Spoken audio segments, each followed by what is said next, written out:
Olá, meus irmãos, graça e paz, tudo bem com vocês? Espero que sim, embora vivamos em tempos difíceis, em tempos de pandemia, mas rogo a Deus que a sua vida esteja nas mãos daquele que a criou.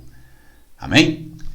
Espero também, é claro, que você tenha assistido a nossa primeira aula, onde nós fizemos uma introdução à matéria, a matéria de bibliologia. Demos algumas definições, falamos sobre a importância e necessidade das Sagradas Escrituras, tá? E hoje nós vamos dar sequência, então, à nossa matéria de bibliologia, nossa segunda aula. Amém? Antes de mais nada, eu gostaria de deixar algo bastante claro, tá? Muitas vezes nós encontramos aqueles que dizem que a Bíblia é um manual de instrução, a Bíblia é um manual de vida, a Bíblia é como se fosse um livro de autoajuda. Nós precisamos compreender que a Bíblia é muito mais do que isso. A Bíblia tem sim instruções, é claro, mas ninguém segue essas instruções se não for pelo Espírito de Deus. A Bíblia é a palavra de Deus. A Bíblia, como o apóstolo Paulo ele fala aos romanos, falando sobre o Evangelho, dizendo que o Evangelho é o poder de Deus. Essa palavra de Deus ela é capaz de transformar as nossas vidas. Ela é capaz de transformar realidades, transformar circunstâncias. Então nós precisamos compreender que essa palavra bendita ela é muito além do que um livro de autoajuda, do que um manual de vida, um manual de instruções. Essa palavra é o poder de Deus para transformar a minha e a tua vida. Ao longo de aproximadamente 16 séculos, 1.600 anos, essa Bíblia foi escrita por cerca de 40 pessoas diferentes, de língua diferente, região diferente, continente diferente, cultura diferente, poder aquisitivo diferente. Nós temos autores que trabalhavam em campos, nós temos autores que trabalhavam nos palácios reais e uma variedade tão grande de tempo, cultura, uma variedade tão grande de língua, uma variedade tão grande de poder aquisitivo. E quando nós unimos todo esse material, nós vemos uma harmonia que nós não encontramos em nenhum outro registro histórico. Nenhum outro documento tem tanta harmonia, se encaixa tanto quanto as Sagradas Escrituras. E isso não é algo do acaso, é porque houve de fato um autor acima do autor humano. Houve de fato o autor divino, o próprio Deus, através do Espírito Santo, inspirando esses autores a registrar seus momentos, registrar as coisas que estavam acontecendo naquele momento e que tivesse um peso tão grande que nós utilizamos até hoje, analisamos esses textos antigos, registrando momentos, mas por ter a inspiração divina, nesses momentos, nós vemos o quanto que todo esse texto é capaz de transformar as nossas vidas. Lembra que a caminho de Emaús, quando Jesus falava com aqueles discípulos, e depois que eles descobriram que aquele que falava com eles era o próprio Cristo, eles chegaram a dizer: não nos ardia o nosso coração enquanto nos explicava, nos falava sobre as Escrituras. Então, essa é a Bíblia. A Bíblia é capaz de arder o nosso coração. A Bíblia é capaz de transformar a nossa vida. 1.600 anos aproximadamente de inscrição por 40 pessoas diferentes de diversas regiões, de vários lugares, e na sua unificação ela é capaz de transformar as nossas vidas. Então, por que, de fato, ela é inspirada e é a palavra de Deus? A Bíblia não contém a palavra de Deus. A Bíblia é a palavra de Deus, que é capaz de transformar as nossas vidas. Amém? Só essa introdução para a nossa aula de hoje. Nós temos 2 objetivos para hoje. O primeiro objetivo é falar sobre os manuscritos originais. Tá? E o segundo objetivo, a estrutura da Bíblia. E o que são, então, os manuscritos? A história da Bíblia e como chegou até nós é encontrada em seus manuscritos. Estes são rolos ou livros da antiga literatura escritos à mão, por isso que são chamados de manuscritos, porque foram escritos à mão. Tá? Nos tratados sobre Bíblia, ou quando nós vamos estudar sobre a Bíblia em si, ou sobre os manuscritos, o termo é abreviado por MS no singular e MSS no plural. Então, ao longo de vários livros que vocês forem ler, que vocês forem analisar, quando vocês encontrarem MS, significa manuscrito. MSS, manuscritos. Tá certo? É claro que nós não temos os manuscritos originais, os chamados autógrafos, aqueles manuscritos que saíram de fato da pena de Paulo, por exemplo, né, ou do seu amanuense. Quando a gente fala amanuense, são os secretários, as pessoas que estavam ali para redigir o que a pessoa falava. Né? Vamos supor, Paulo tinha o seu amanuense, o seu secretário, Paulo ditava e esse amanuense iria, então, escrevendo, registrando. Né? Muitos desses eram até contratados para determinado fim. Tá? E nós temos apenas cópia de cópia de cópia de cópia. Nós temos cerca de 4.000 cópias da Bíblia inteira, né? E algo que muitas vezes nos surge como uma dúvida, como uma questão, é que no meio de tantas cópias, se nós não temos o original, como que nós podemos ter certeza que de fato nós temos em mãos a palavra correta, a palavra exata, aquilo que de fato o autor escreveu e não algo totalmente adulterado, né? Porque toda cópia é passivo de erro, né? Seja do copista, seja de transmissão, né? Como que a gente pode ter certeza que de fato a Bíblia que nós temos em nossas mãos é de fato aquilo que saiu da pena dos autores de fato? Tá? E aí entra um grande trabalho de uma área da exegese que é chamada de crítica textual. A crítica textual nada mais é do que uma análise de texto, uma análise textual. Pegando todos esses documentos, analisando a questão do tempo, né? Qual que é o mais antigo, quantas cópias tem desse tipo de informação, quantas cópias tem do outro tipo de informação, fazendo toda uma análise para se chegar ao resultado final de dizer, não, esse daqui é o verdadeiro, esse daqui é o correto, esse daqui de fato são as informações corretas, o mais próximo ao original. Tá? E é interessante que, por exemplo, nós temos só do Novo Testamento cerca de 5 a 6 mil cópias ou fragmentos, né, de cópias. E mais de 90% nós podemos dizer que são exatamente iguais, né?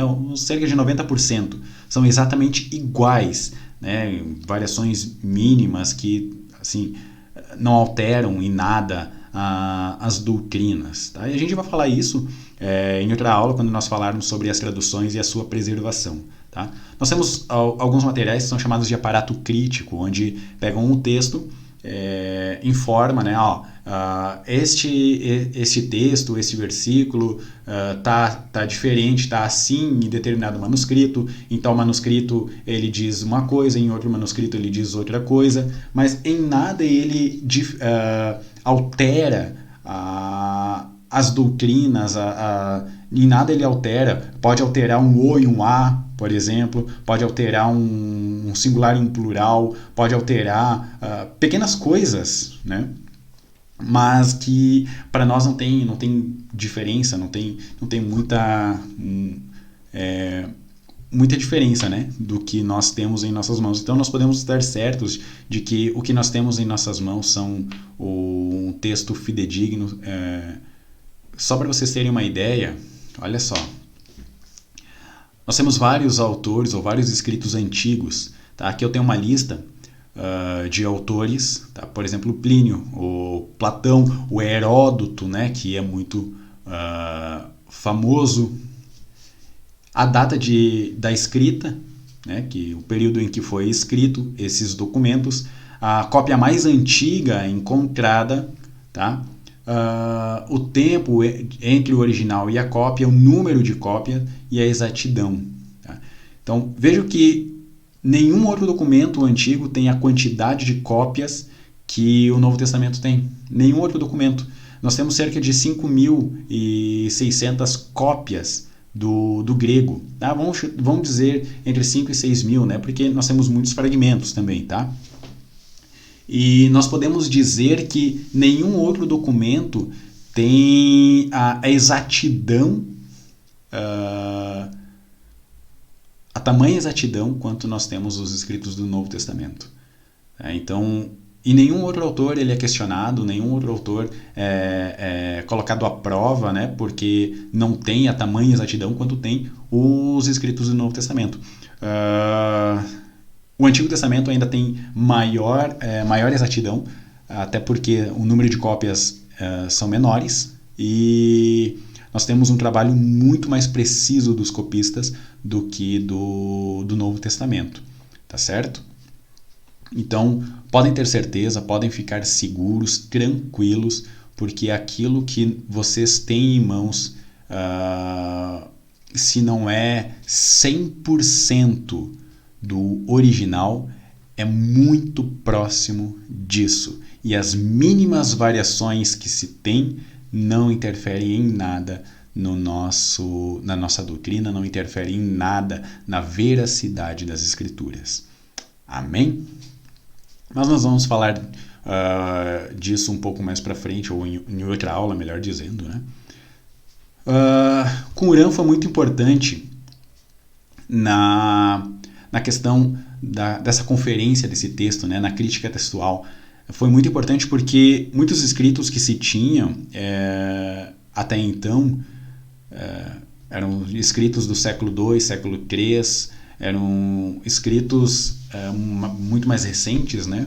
E os achados de Qumran, através de um beduíno, né, foi procurar uma cabra do seu rebanho, entrou nessas cavernas e acabou encontrando jarros, e dentro desses jarros alguns manuscritos, ou melhor dizendo, vários manuscritos, né? E quando analisado o material que se tinha, que era mais recente, e o material que foi encontrado nessas cavernas, que eram muito mais antigas, né, foi percebido que esses textos de fato estavam muito próximos do que já se tinha compreensão.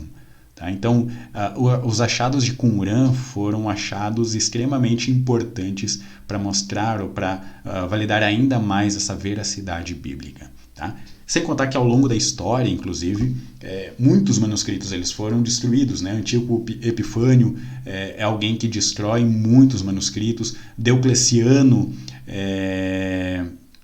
ele destrói muitos manuscritos também, já lá no século III, século IV, né? Destrói muitos manuscritos. Tá certo? Bom, nós temos alguns materiais gráficos utilizados para a inscrição desses manuscritos. Temos dois principais, que seriam o papiro e o pergaminho, mas temos também alguns outros materiais que foram utilizados, por exemplo, a pedra, né? A pedra ela é utilizada no Código Hammurabi, por exemplo, né? O rei da Babilônia, que contemporâneo a Abraão. Tá? Os 10 mandamentos nós podemos perceber que também foram escritos em tábuas de pedra, né? Como nós conhecemos lá em Êxodo, no capítulo 24. E Jó, inclusive, lá no capítulo 19, ele comenta sobre o desejo que as suas palavras fossem cravadas em rocha. Tá? Outro material também muito utilizado era o óstraco. O óstraco eram pedaços de jarro que eles cravavam, entalhavam as informações. Eles eram muito utilizados nas regiões de baixa renda, né, na classe pobre, esses pedaços de cerâmica, de jarros, né? e, é claro, o papiro e o pergaminho. É interessante a gente perceber essas imagens, até apresentei na aula passada, né? É interessante perceber que esse papiro, muito comum nessa região do Oriente Próximo, nós também temos aqui no Brasil, também temos na nossa região, mas são de natureza um pouco diferente, tá? Essas que são encontradas lá principalmente no Egito, na encosta do rio Nilo, né? Elas chegavam a medir até 5 metros de altura, né? 3, 4, 5 metros de altura. O caule era meio triangular, tá? Talvez você já tenha visto algum papiro aqui no Brasil, talvez você já tenha visto essa planta, uma planta aquática, né? Embora não seja igual ao que se tem lá, tá? Então, cerca de 5 metros de altura, e é interessante perceber também, eu acho que você está vendo meu mouse aqui, né? Que aqui nesse topo, essa parte de cima aqui, por conta dessa parte de cima aqui, essa planta era praticamente considerada uma divindade, né? Porque tinha um aspecto muito semelhante ao Sol, e nós sabemos que o Sol era o deus máximo dos egípcios, tá?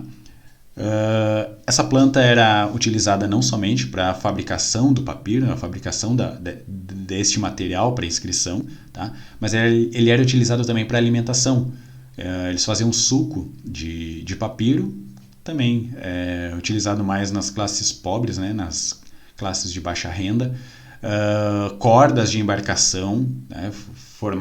Conseguiam fazer cordas muito, muito firmes, né? Muito fortes. E há quem diga também, inclusive, que eles conseguiriam fazer as próprias embarcações com o papiro, com a fibra do papiro, tá? Além de tecido, né? Para o vestuário, principalmente também da classe pobre. E aí o papel, eles trançavam, né?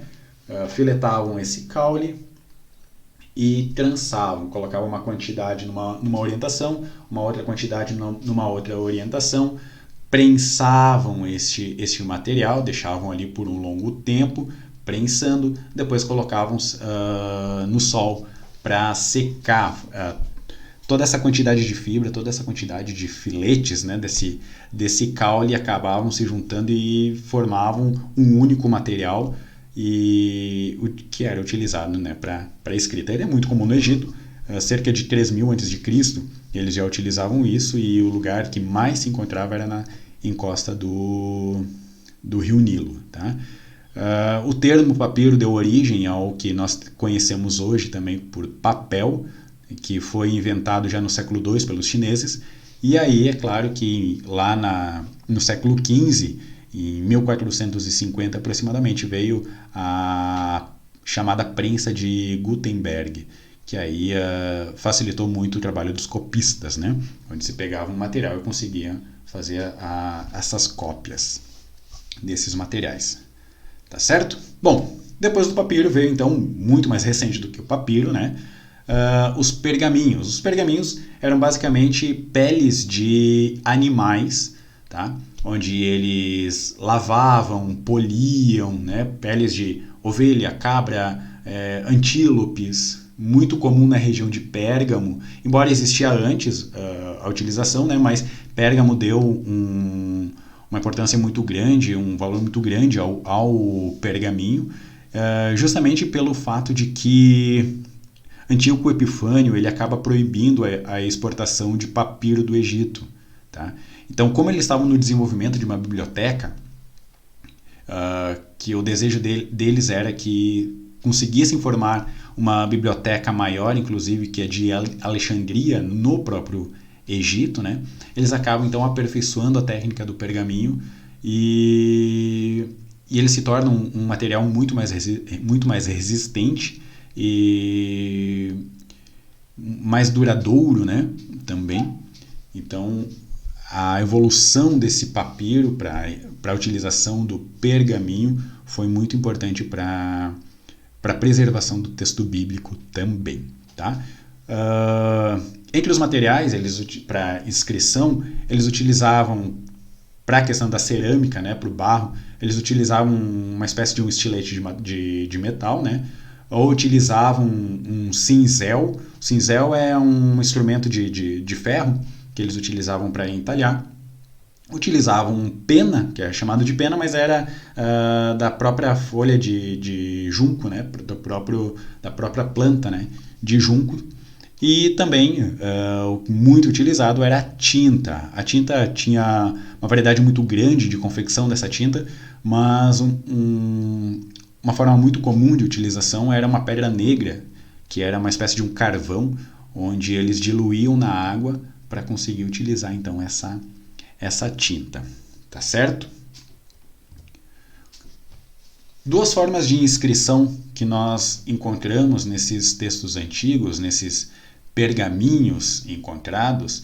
Uma era a uncial, e a uncial eram letras totalmente maiúsculas, sem espaçamento praticamente, sem pontuação, como vocês estão vendo aí na imagem, né?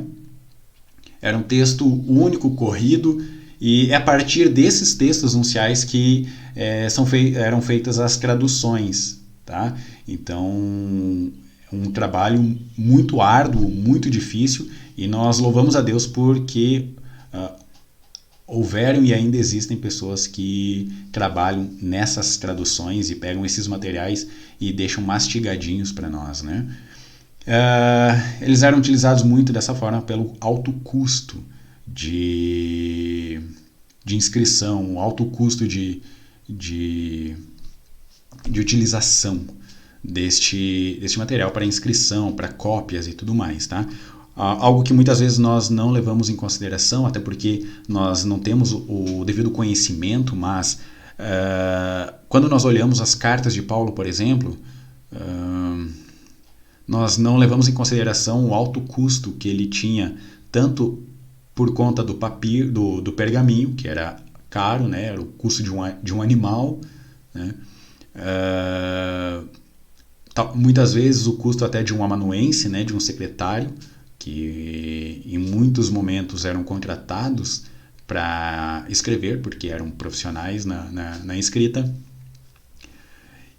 Além do mais, havia ainda o custo de envio. Hoje é muito mais simples, muito mais prático, muito mais rápido e muito mais barato enviar uma carta, embora dificilmente nós enviamos uma carta, né? Mas no tempo de Paulo, o custo, porque a viagem era longa, então tinha o custo daquele que iria enviar, tinha o custo da alimentação desse que iria enviar, do pouso desse que iria enviar. Então todo o custo dessa pessoa teria que ser arcado. Além do mais, teria o custo da guarda. Então, se houvessem 3, 4, 5 guardas, porque as estradas eram em vários momentos perigosas, né? Então tinha o custo de cada um desses guardas também. Se fosse possível converter para o nosso tempo, para a nossa realidade, muitos eruditos acreditam que o custo para enviar uma única carta era muito próximo ao custo de um carro popular. Então pense aí num custo de 20, 30 mil reais para poder enviar uma carta. O custo era muito alto. Então eles tinham que economizar em muitos lugares e inclusive na inscrição, tá? Isso nos leva a compreender, a entender o tamanho esforço que era necessário para conseguir enviar uma carta e para poder enviar uma carta, para pensar nesse custo todo. A necessidade era extrema, a necessidade era urgente, o tanto que Paulo se importava com essas igrejas, com esses locais a qual ele escrevia, o quanto que ele desejava corrigir aqueles problemas. Então, tudo isso, todo esse custo, nos dá uma importância ainda maior a tudo que foi escrito, para que nós tenhamos maior cuidado na análise do texto, Lógico que a gente está falando aqui de Paulo, né? Mas os outros escritos também tiveram alto custo.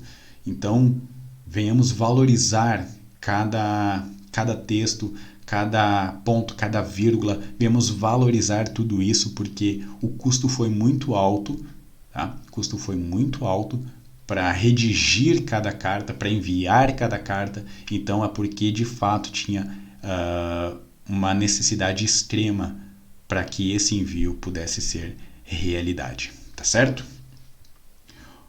Outra forma de inscrição, que é muito mais próxima do que nós temos hoje, é a cursiva, tá? Que aí já tinha letras maiúsculas e letras minúsculas, tá? Então, esse tipo de escrita já foi muito mais tarde, lá pelo século VIII, mais ou menos, né? Então, já é muito mais próximo ao que nós temos hoje, tá? Esse material, ele era reunido em forma de rolo, tá? Aqui a gente tem um rolo muito grande, tá? Normalmente cada livro ele ficava em um rolo. Nós vemos Jesus, quando ele chega na sinagoga, ele pega o rolo de Isaías, né? Então, um rolo provavelmente muito grande, muito extenso, né? E alguns rolos tinham esse suporte de madeira para facilitar também o manuseio, tá certo? Além dos rolos, nós tínhamos também os códices. E os códices já foram utilizados muito mais tarde, né? Que era pegar essas folhas e fazer em formato de livro. Então, normalmente era papiro, inclusive, né? Escrito dos dois lados, preso nas extremidades, coberto com capas que mediam aproximadamente 65 por 55 centímetros. Então, é muito próximo ao que nós temos hoje dos livros, tá? As línguas originais, nós temos, no Antigo Testamento, nós temos o hebraico e alguns trechos em aramaico, né? E o Novo Testamento, o grego koiné. O hebraico era a língua vernácula, a língua do povo de Israel. O aramaico eles acabam utilizando após o exílio babilônico, né? Porque na Babilônia a língua era o aramaico.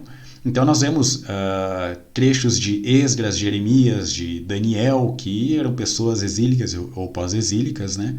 Que eles estão em aramaico. Então a maior extensão é de Daniel, no capítulo 2, a partir do versículo 4, até o capítulo 7, o versículo 28. Toda essa extensão ela está em aramaico. Tá? E aí nós temos alguns trechos de Esdras e Jeremias, nós temos um único versículo, que é o capítulo 10 e o versículo 11. Tá? Algumas poucas palavras está escrito em persa também, né? Por conta desse exílio, né? Então, primeiro para os babilônicos, depois os persas dominam a Babilônia, né? Então vem a Grécia e assim a Roma, sucessivamente. No Novo Testamento, então, nós temos o grego. Tá? O grego koiné não é o grego clássico dos poetas, dos filósofos, né? É um grego bastante popular, que é chamado de grego koiné, o grego comum, o grego do povo. Falando da estrutura da Bíblia agora, então, basicamente o que eu tinha comentado antes, né? A Bíblia foi escrita ao longo de 1.600 anos por cerca de 40 autores. Entre eles havia príncipes, legisladores, generais, poetas, estadistas, sacerdotes, profetas, pescadores, boiadeiros, funcionário público. Tá?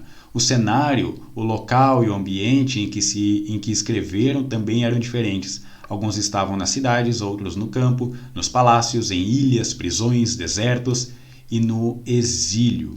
Né? E mesmo assim, quando unido tudo isso, forma uma unidade de fato, forma uma harmonia que nós não vemos em nenhum outro escrito. Tá? Apesar da diversidade de origem, local, ambiente, formação e circunstâncias, há uma unidade e harmonia doutrinária na mensagem da Bíblia, mostrando que uma única e infinitamente a de Deus controlava toda a operação de composição da mensagem da Bíblia através de cada escritor. Cada escritor ele escreve de acordo com o seu tempo, de acordo com a sua realidade, e Deus respeita essa cultura, respeita essa limitação autoral, respeita essa limitação do escritor, do autor, Tá? Então, muitas coisas nós vamos ver e, por exemplo, o Sol parar. Hoje a gente entende que o Sol não para, que quem roda, de fato, é a Terra em torno do Sol. Mas nós entendemos isso como um olhar do observador. Então, o homem olhou e percebeu ou teve a sensação de que o Sol estava rodando, porque a gente não sente a Terra, de fato, rodar. Então, essas questões nós levamos em consideração a cultura, o tempo. Até hoje a gente fala que o sol se põe, né, o sol nasce. a gente utiliza esses termos e nós sabemos, diante de toda essa tecnologia, diante de toda essa ciência, que é a Terra que gira em torno de si mesma e em torno do Sol. Mas nós utilizamos essa forma de expressão porque é o que nós chamamos de olhar do observador. Tá certo? Então Deus respeita tudo isso, respeita essas limitações, respeita essa cultura daquele que está escrevendo. Certo? Diante de toda a Bíblia, o tema central de fato é Cristo.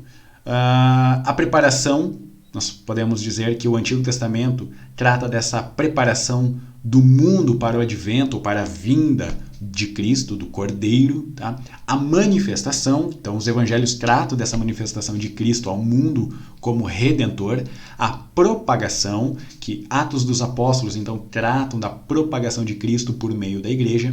A explanação, e aí fala então das epístolas, explicando a doutrina de Cristo, e é claro a consumação, que é o Apocalipse, que trata da consumação de todas as coisas preditas por Cristo. Então, toda a Bíblia ela vai falar sobre Cristo.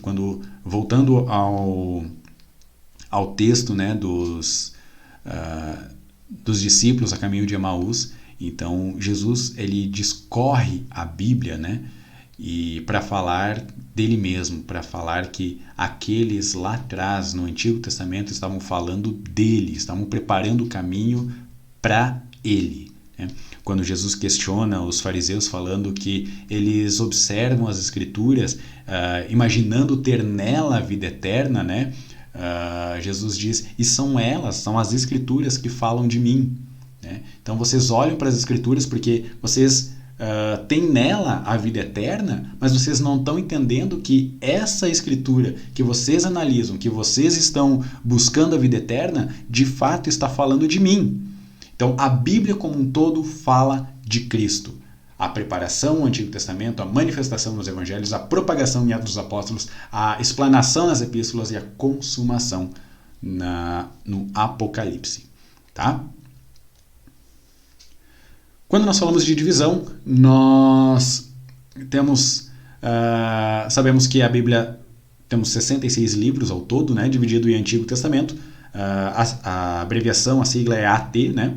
E o Novo Testamento, que é o NT.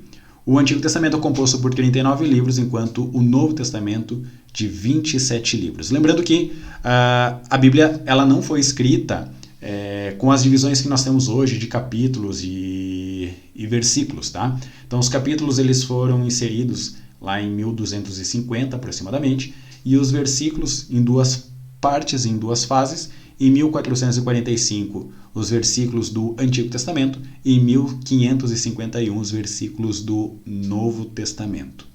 Tá certo? A composição do Antigo Testamento. Nós temos no Antigo Testamento a divisão, porque a Bíblia ela não está dividida a partir da Septuaginta. A gente vai falar da Septuaginta numa outra aula, mas a partir da Septuaginta a Bíblia já não consta mais numa ordem dita cronológica. Tá? Ela está separada por assuntos. Primeiro, então, nós temos os 5 livros chamados de Pentateuco, o livro da lei. Tá? Então, os primeiros 5 livros, Pentateuco, a lei, Gênesis, Êxodo, Levíticos, Números e Deuteronômio. Depois disso, nós temos os chamados de livros históricos, que são 12 livros, que vai de Josué até Ester. Depois nós temos os livros poéticos, que são 5. Jó, Salmos, Provérbios, Eclesiastes, e Cantares. E aí nós temos os livros proféticos. E aí nós temos uma divisão. Nós temos 17 livros proféticos, que é de Isaías a Malaquias, e esses eles são divididos em dois outros grupos, que seriam os profetas maiores e os profetas menores. Os profetas maiores são 5, que é de Isaías a Daniel, e os profetas menores são 12, de Oséias até Malaquias.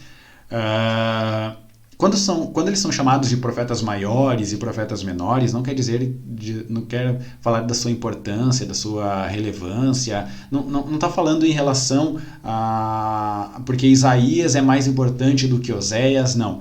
É por conta do tamanho do seu ministério, da sua composição escriturística, tá? Essas coisas que são levadas em consideração, e é apenas uma divisão, não coloca ninguém acima ou abaixo de ninguém, tá? Todos os profetas têm o mesmo peso, a mesma importância, melhor dizendo, toda a escritura tem o mesmo peso e a mesma importância. É apenas uma forma de divisão, de composição, tá certo? E aí nós temos então o Novo Testamento, que também tem essa divisão. Biografia vai falar dos 4 evangelhos, Mateus, Marcos, Lucas e João, embora muitas vezes o termo biografia ela possa soar de uma forma um pouco meio estranha, né? Porque os evangelhos eles não procuram tratar de fato a biografia de Cristo, né? Eles procuram tratar a obra de Cristo, a obra salvífica, o anúncio da obra salvífica de Cristo, tá? Mas nós temos muitas questões biográficas ali dentro também, tá? E aí nós temos os livros históricos, na verdade é um apenas, que é Atos dos Apóstolos, que trata da história após a ascensão de Cristo, né? Então, Atos dos Apóstolos vai tratar toda essa informação histórica. Doutrina, que seriam as cartas, né, de Romanos até Judas, e aí nós temos as epístolas paulinas, as cartas paulinas, que são a 13 de Romanos a Filemão, e as epístolas que são chamadas universais, ou gerais, ou católicas. E é interessante quando nós observamos o termo católico, né? E muitas vezes nós fazemos uma ponte com a religião católica, né? Religião católico apostólico romano. Mas católico significa universal, tá? E não a igreja universal, mas significa universal, geral. Tá? Então, as epístolas católicas, muitas vezes vocês vão encontrar em alguns lugares falando das epístolas católicas. As epístolas católicas são as epístolas gerais, universais, tá? Que são 8, de Hebreus até Judas, e a última, então, Apocalipse, né? Que é a divisão profética. Tá certo? Então, por hoje... e aqui, antes de nós encerrarmos, uma coisa que é importante nós, pelo menos, decorarmos. Se você não quer decorar a ordem, embora seja importante decorar a ordem, aí é decoração mesmo, né? Decorar a ordem, é importante vocês decorarem pelo menos essas abreviações dos livros, tá? Gênesis, vocês vão encontrar GN, Êxodo, EX, Levítico, LV, Números, NM, Deuteronômio, DT e assim por diante. Pelo menos isso vocês precisam decorar, tá? Decorar a ordem dos livros facilita na hora de vocês procurarem, quando alguém está lá no púlpito e fala, abre sua Bíblia em tal lugar, vai facilitar de vocês encontrarem o mais rápido possível esse texto e conseguirem acompanhar a leitura, né? E essas abreviações, quando vocês forem ler algum livro, dificilmente num livro vai ter o Cântico dos Cânticos, por exemplo, né? Vai ter um CT. E aí vocês já sabem de qual livro está falando, aonde encontrar essa referência bíblica, né? Então facilita. E aí nós temos do Novo Testamento também, que é importante decorar, conhecer de fato tanto a ordem quanto essa abreviação. Tá certo? Então é isso. Que Deus abençoe a todos. Qualquer dúvida, qualquer questionamento que vocês tiverem, contem comigo. Grande abraço. Até a próxima aula.